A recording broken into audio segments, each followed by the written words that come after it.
Hello everybody and welcome back to Screen Stars. Time for me to review the 2015 post-apocalyptic science fiction movie Turbo Kid.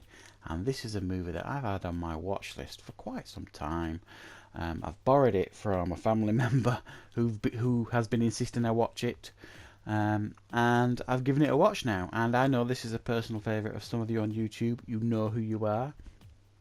And interestingly, while I was looking into this movie, I actually discovered it's adapted from a short film that was made in 2011 called T for Turbo that was actually submitted to be included on the anthology movie The ABCs of Murder, I think it is. But obviously was rejected, but they've managed to turn it into a fully fledged movie in 2015. And this movie tells a story of a young man who lives alone in the wasteland. He lost his parents when he was young. He spends his days scavenging the land for parts to sell and trade so he can buy supplies to live on. Early on in the movie, he meets up with a character called Apple, and she and him become close friends fairly quickly. And along with this big Australian cowboy guy, they team up to take on the evil overlord of the land, who is played wonderfully by Michael Ironside, a guy called Zeus. And this is a role that Michael Ironside has been playing for decades now. He can do it in his sleep, and yes, he chews every bit of scenery that he's in. He's great in this movie. It's great to see Michael Ironside doing films like this. It's always a joy. So they all team up to try and take out Michael Ironside's evil gang that's ruling the land with an iron fist and want to take everybody and turn them into water. It's got this huge machine where he puts people in it, body parts, and it turns it into water, filtered clean water, which I thought was quite amusing. So that's essentially the story here. It's nothing complex.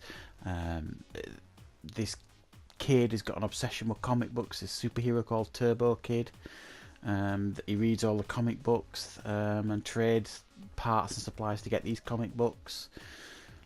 He even dresses like him, and he wants to be this superhero character, and he actually stumbles across in the movie ways to get some equipment that's going to turn him into the superhero he's always wanted to be. So that's kind of the story here. Now, I have to say, this movie is an absolute blast. It's a love letter to those B movies of the 80s that we all loved to hate, or loved.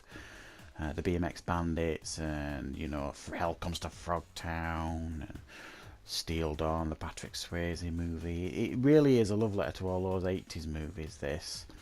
In a lot of ways, really does tip its hat to it. It's got a real retro soundtrack going on with it here. And it's a fun movie, this. I'm really glad I've seen it.